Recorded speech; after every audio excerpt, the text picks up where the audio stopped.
მეტი სიახლე, მეტი სასიამოვნო ურთიერთობა, მეტი სანახაობა და მუსიკა. რადიო იმედის ეთერშია რჩეულების სახალხო შოუ 17:17. ქალბატონებო და ბატონებო, თქვენ წინაშეა სალომე ბაკურაძის არტისტული ოთხშაბათი. საღამო მშვიდობის ძვირფასო რადიო მსმენელებო. 17 ივნისია, დღე ოთხშაბათია, რაც იმას ნიშნავს, რომ ზუსტად ამ დროს ყოველთვის ყოველ ოთხშაბათს FM 105.9-ზე თქვენ ისმენთ ჩემ ხმას სალომე ბაკურაძე გახლავართ და ეს არტისტული ოთხშაბათია. და ის ხმა, რომელიც და ის სიმღერა, რომელიც ახლა ჟღერდა, ალბათ არც კი მომეძებნება ადამიანი, ვინც ამ ნამდვილად არაჩვეულებრივ განსაკუთრებულ საქართველოს ერთ-ერთ გამორჩეულ, ყველაზე ნამდვილ კაშკაშავარს კლავს, რომ ეკუთვნის ამის გამოცნობა, მე მგონი არავის არ გაუჭირდებოდა, მანანა თოდაძე გახლავთ და ჩემი არტისტული ოთხშაბათის სტუმარიც ნამდვილად ასეთივე კაშკაშა, ჩემი ძვირფასი, უსაყვარლესი, კოლეგა, უსაყვარლესი შემსრულებელი, მომღერალი, მუსიკოსი მანანა თოდაძეა, სწორედ რომ ამიტომაც ჟღერდა ჩვენს ეთერში ის განახლებული ვერსია სიმღერისა, რომელიც ბევრმა თაობამ შეიყვარა და ეს ნიშნავს იმას, რომ ახალმა თაობამაც უკვე ახალი ჟღერადობით აუცილებლად უნდა იცოდეს ხოლმე საიდან მოდიან ესა თუ ის მუსიკოსები რა გზა განვლეს და ახლა როგორ ჟღერს მათი შესრულებით ის სიმღერები, რომლებიც უყვარდათ დედებს თუ ბებიებს. გამარჯობა.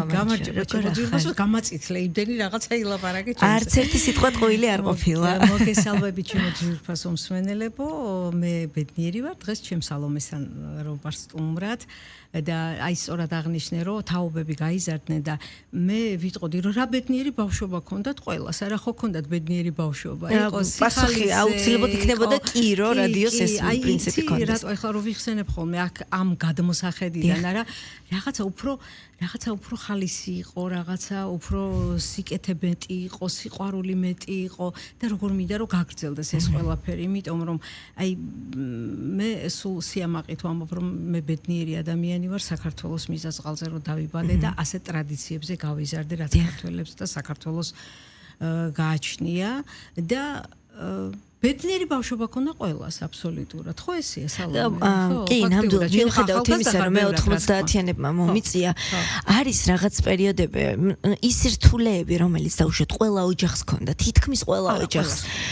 ესეც კი რაღაცა არ მახსენდება უდიდესი ტრაგედიით, იმიტომ რომ სხვა ადამიანური მოქმედებები იმდენად აბალანსებდა იმ გაჭირვებას, იმ რთულ პერიოდს, იმიტომ რომ ძალიან ერთობა იყო ოჯახების, ნათესავების, მეგობრების, რომ ისიც კი ტრამბულად არ მახსენდება მიუხედავად იმისა, რომ თითოეულ ოჯახს შეეხო და ძალიან რთული პერიოდი გამოვიარეთ. რაღაც სხვა სილაღესთან გქონდა ალბათ საქმე და ამიტომაც არ ვიცი. ისიც არ მახსენდება ცუდად. ისიც კი კარგად მახსოვს. ცუდად არა, ნამდვილად არა, იმიტომ რომ აი 90-იანები ყველას რო გვიჭირდა, მე ისე კარგად მახსოვს და ეს რა დამავიწყებს ამას. მეზობლები ერთმანეთს ვაჭმევდით, იცი? იტალიურ ეზოში ცხოვრობდი იმ პერიოდში და აი არ არსებობდა ვინმე სადილს გააკეთებდა, ჩამოვიდოდით ეზოში და ყველა ერთმანეთს უმასპინძლდებოდ, ვისაც რა ქონდა სახლში ყველაფერი მოკონდა საჭმელი. და ამიტომ ისეთი აი ეს გაჭირვება გავიარეთ სიყვარულში და გვერდში დგომა იყო ძალიან სერიოზული. ამიტომ ახსენე რომ აი ტრავულადაც არ მახსოვს. არა, იმიტომ რომ ერთმანეთს მართლა აი ნათესავები, მეგობრები, ახლობლები, მეზობლები ერთმანეთს უმასპინძლდებოდით, ერთმანეთს ვაჭმევდით და ამიტომ ის გაჭირვებაც გავიარეთ ცოტა იოლად, გავიარეთ ყველამ ერთად. აი ამ დროს, როდესაც ეხართულ პერიოდზე ვლაპარაკობთ, რა ხდებოდა სიმღერის კუთხით? რა როლი ეჭირა სიმღერას თუ ეს პერიოდი თქვენთვის არა მარტო თქვენთვის ყველა ოჯახისთვის იმდენად რაღაც თვითგადარჩენის ამბავი იყო, სიმღერამ გადაინაცვლა სადმე თუ აი როგორი ან ხალისი როგორი იყო იმ დროს სიმღერის? რა ხდებოდა პროფესიული კუთხით? იცი რა შემართება იყო დიდი. მე მახსოვს აი იმ პერიოდში ზუსტად ომი რო იყო საქართველოში, მე მაშინ გეხსოვნება შემქონდა საბავშვო მუსიკალური თეატრი პრესტიჟი, ვაკეთებდი სპექტაკლებს, მუსიკალურ სპექტაკლებს და ზუსტად იმ გაჭირვების დროს სანთლის შუქზე გავაკეთეთ სპექტაკლი ვისუცინის მზე და გავემგზავრეთ გერმანიაში მსოფლიო ფესტივალზე, საბავშვო თეატრების მსოფლიო ფესტივალზე. ნუ ვერ წარმოიდგენ, თან გერმანულ ენაზე მიდიოდა სპექტაკლი, თარგმანი გავაკეთეთ ისე სიმღერები, ქართულ ენაზე მიდიოდა რა თქმა უნდა და აი ეს წამყვანი ყავდა კაჭკაჭი, ესეთი როლი ქონდა ნია კაში, ძალიან მაგარი გოგო, ძალიან ნიჭიერი და მიყავდა გერმანულ ენაზე. ნუ ისეთი შოკის მომგვრელი იყო და აღფრთოვანებულები იყვნენ იმით, რომ აი მიუხედავად იმისაო, რომ რა ხდებაო საქართველოში ომია და რაღაცები და ეს რა ბავშვები და რა თაობა მოდისო თურმეო და გაოცებულები და ძალიან აღფრთოვანებულები იყვნენ და პირველი ადგილიც ავიღეთ აი ამ ფესტივალზე. რისი თქმა მინდა, იცი, არავინ არ ჩერდებოდა. ყველა რაღაცას აკეთებდა, იმიტომ რომ როდესაც არის რთული პერიოდი, არ უნდა გაჩერდე. იცი, შენი საქმე აკეთე, ყველა ადამიანმა უნდა აკეთო თავის საქმე.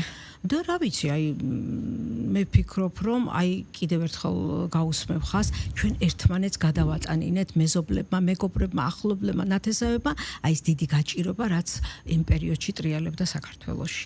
და მე ვფიქრობ, ესე იგი ეს იმას ნიშნავს, რომ რაც არ უნდა, აი რაღაცა ქართველები რომ ომშიც რო სიმღერით მივდიოდით და ახლებით, იმ ამბავს გავს ეს ყველაფერი, როდესაც რთული ვითარება აქვს ქვეყანაში და მაინც სპექტაკლისთვის იცლის არა. და მშობელსაც მოყავს ბავშვი იმისთვის, რომ რაღაცა ეს სულიერი საზრდო, რასაც კულტურა ქვია. სალომე, აი იცი რაშია საქმე, ბავშვებს ისე უხაროდათ რეპეტიციებზე მოსვლა, რომ ფაქტიურად აი ეს გაჭირებული სანთლიშუქზე სიცივე იყო, როგორი გაჭირება იყო, მაგრამ ოღონდ მოსულიყვნენ ბავშვები რეპეტიციაზე და ოღონდ ემეცადინათ. აი მაგას ოცნებობდნენ და დილიდან საღამომდე მე მათ გვერდში ვიყავი, რომ აი ეს იოლად გადაეტანათ აი ეს დიდი გაჭირება, რაც ხდებოდა იმ პერიოდში საქართველოში. კი, პრინციპში ალბათ ჩემი ის ნათქვამიც, რომ ტრამულად არ მახსოვს თქო ეს რთული პერიოდები, მიუხედავად იმისა, რომ ყველას ოჯახში ნამდვილად იყო რაღაც რთული რაღაცა, ყველასთვის რთული პერიოდი იყო და ზედმეტნაკლებად კიდე ვიღაცასთან კიდე უფროც შეიძლება და ასე შემდეგ. მაინც მეც ახლა რომ უკვირდები, ჩემი სიმღერა ის, რომ იმ გაჭირებულ პერიოდში მართლა შუქი არ იყო და ტრანსპორტი ჭირდა და ფეხით დავდიოდით რაღაც ადგილებში, ჩემთვის სიმღერა იყო და ეს არის ალბათ ის გასაღები მთავარი, რომელმაც მე ამხელა ზიანი და ტრავმა არ მომაყენა და მაინც კარგად რომ ახსენდება. სიმღერა იყო ჩემ შემთხვევაშიც ამ ყველაფრის გადამტანი და გამომყვანი მდგომარეობიდან. იცით რა მაინტერესებს? აი რა არის ხოლმე ის, რაც აი თქვენ ბავშვებთანაც რა თქმა უნდა დიდი შეხება გაქვთ, მოწაფეები იქნებოდა თუ სტუდია და ასე შემდეგ. რა არის ხოლმე ის ჩასაჭიდი, ბავშვი თქვენი აღმოჩენა მთავარი, რასაც ეძებთ მოზარტში და შემდეგ განვითარება კონდეს. აი, როგორ გგონიათ, რა უნდა კონდეს მოზარტს იმისთვის, რომ სცენაზე დადგეს, იმღეროს. მე რაღაც მაგალითები მომიყვანია ხოლმე, მეც მაქვს პატარა გამოცდილება, ძალიან პატარა, მით უმეტეს თქვენთან შედარებით, მაგრამ მე მქონია ისეთი გამოცდილებაც, რომ ბავშვს არ ქონია სათანადო მუსიკალური სმენა, ასე ვთქვათ, მყარი მუსიკალური სმენა, მაგრამ რაღაც თვეების შემდეგ ბავშვი სიმღერას იწყებს და ამთავრებს უკვე შეუცდომლად. მაგრამ ნუ ის მუსიკალურობით შეიძლება არა როგორც ძალიან ნიჭიერმა ბავშვმა ამ კუთხით, მაგრამ რაღაცები არის დასწავლადი ჩემი გამოცდილებიდან გამომდინარე. რას ეძებთ ხოლმე ბავშვი და რაზე აკეთებთ ხოლმე აქცენტს, ეს იქნება ბავშვი, იქნება შემდგარი მომღერალი, რომელიც უკვე დგას სცენაზე, მაგრამ და ყველას უყვარდეს შეიძლება, მაგრამ არ იყოს შენი ტიპის მომღერალი. აი თქვენთვის რა არის ეს ჩასაჭიდი, რაზეც აკეთებთ ხოლმე აქცენტს? ჩემთვის ყველაზე მნიშვნელოვანი ჯერ ერთი პირველ რიგში ყველა ბავშვი ნიჭიერია, ყველა ბავშვი საყვარელია და ყველა ბავშვი იმსახურებს კარგ მოქცევას მის მიმართ. თავისთავად ამაზე აუცილებლად ეგ არც განიხილება. საქმე იმაშია, რომ აი ძალიან დიდი ძალისხმევა და დიდი მოთმინება და შრომა. მეც მქონდა ასეთი ექსპერიმენტი, მყავდა ერთი მოსწავლე, რომელსაც სმენა არ ქონდა, მაგრამ აი ჩემი მიდგომით, ჩემი სიყვარულით, ჩემი სითბოთი ვამეცადინებდი თითო ფრაზა მე შემეძლო ერთი 20-30 ჯერ გაგემეორე რუტინულად. კი, მომყვებოდა, იმიტომ რომ ის ხედავდა ჩემში სიყვარულს. სიყვარული თუ არ აჩვენე ბავშვს, ის სიყვარულით ვერ გიპასუხებს, რა თქმა უნდა და ბავშვები მით უმეტეს ძალიან გრძნობენ, ზუსტად იცნობენ ემოციებს. ზუსტად გრძნობენ და ამიტომ მე ვფიქრობ, რომ ძალიან დიდი მნიშვნელობა აქვს. ბავშვს ზიანი არ მიაყენო, რაღაცა ნახევარი სიტყვითაც კი იმან არ უნდა იგრძნოს, რომ მას არ შეუძლია. მან უნდა იცოდეს, რომ შეუძლია და აუცილებლად გააკეთებს. აი მიდგომა, სიყვარული პირველ რიგში. სიყვარული უნდა ქონდეს იმ ბავშვის მიმართ, იმან იგრძნოს და გამოყვეს. თუმცა აი მონაცემი, რასაც დაუშვათ თუნდაც სცენაზე უკვე შემდგარ ადამიანისთვის, თქვენ აკეთებთ აქცენტს, რას გაუსვამდით ხას? აი რა იწვევს თქვენში აღტაცებას, როდესაც როგორც მსმენელი შეიძლება? ეხლა როგორც პედაგოგი მინდა კი, ვისაუბრო იმაზე, რომ ჩემთვის, აი მე მარტო ბავშვებს სიმღერას კი არ ვასწავლიდი, მე ვასწავლიდი მათ ურთიერთპატივისცემას, კოლეგიალობას, შურის მომენტი არ უნდა ქონოდა და არავითარ შემთხვევაში, იმიტომ რომ ყველა ადამიანი არის ინდივიდუალური, ყველა ადამიანს თავის გზა უჭირავს, ვერავის ადგილს ვერ დაიჭერს, ამაზე ვსაუბრობდით. ვსაუბრობდით კიდე ეთიკაზე, გოგოებს ვასწავლდი როგორ უნდა ჩაიცვას სცენაზე, ცხოვრებაში როგორ უნდა მოიქცეს, მეგობრებს რომ აი მარტო სიმღერა არაფერს არ ნიშნავს, თუ მან არ იცის მანერები მომღერალმა და არა მარტო მომღერალმა, ჩვეულებრივმა გოგონამ როგორ უნდა დაიჭიროს თავის საზოგადოებაში. ამას აქვს უდიდესი მნიშვნელობა და აი ამ სიყვარულით და აი ამ სითბოთი რო გააზრდი შენ მოსწავლეს, მე მათში ეს მხიბლავ და ზუსტად დღეს არიან საუკეთესო დედები, საუკეთესო ცოლები, არაჩვეულებრივი ადამიანები და შენ წარმოიდგინე სალომე დღემდე მეგობრობ მე მათთან და მე ისინი მიყავს როგორც ჩემი შვილები.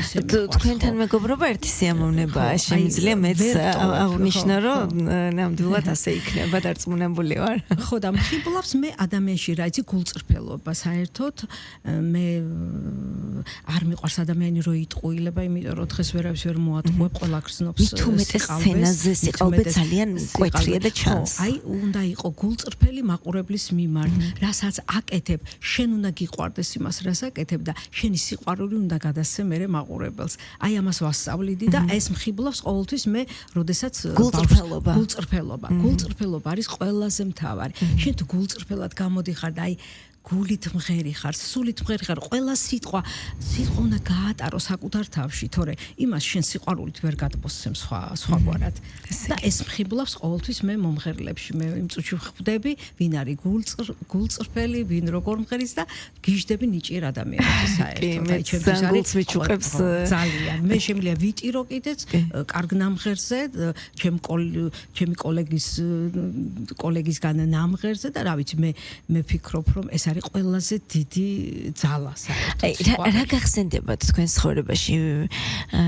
ის დარიგება, შეგონება თუ მთავარი სიტყვა, ვინც რაც მიგიღიათ ადამიანისგან, ეს იქნებოდა ახლობ. შეიძლება ეს პირიქით ძალიან გულსატკენი ყოფილიყო, მაგრამ რაღაცა მოახდინა თქვენ ცხოვრებაში გარდატეხა. ან კიდე ეს ყოფილიყო დედის, მამის, ახლობელი ადამიანის სიტყვა, რომელმაც რაღაც ლაიტმოტივად გაზდევს თითქოს თქვენ ცხოვრებას. ყოფილა ასეთი რამე? კი. მშობლებისგან იყო და მე ჯერ პირველ რიგში მინდა ჩვენ კარგად ვიცნობთ ალექსანდრე ბასილაეს, ვიცნობთ ჩვენს არაჩვეულებრივ პიროვნებას.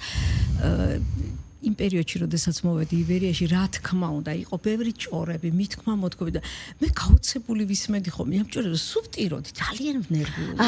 ცუდი ხო, რაღაცებს იგონებდნენ, რაღაცას იგონებდნენ. ხო, აი რაღაცა, აი აბსოლუტურად სიმართლესთან ახლოს რო არისო და მე ძალიან განვიცდიდი ამ მომენტზე. ერთხელ ვზივარ გასახდელში კონცერტის წინ და ვტირი ვარ და ლუიზა და ლილი მაწყნარებენ, ხო ვიცი რა საყვარლები არიან, ძალიან და კარგი ნუტირი ხარ რაღაცა შემოდის ბასილაე ფუთხუზი შემოდის და რა გატირებს გოგო მეუბნება და მე ვთქვი ჩემზე იცი ესე თქვენს და რა გავაკეთე თუ არ ვიცი იცი როდის უნდა იტირო როცა შენზე არავინ არაფერს არ იტყვის ой მე მართლა და როგორ იტყო და იმ ხმით იტყო როგორ იცი და ის დღე იყო და ის მე აღარ ნერვიულობდი თუ ვინმე რამეს ზედმეც ლაპარაკობდა ჩემზე მე ერთადერთი ის ვიცი უფალმა ხო იცის მე ვინა ვარ.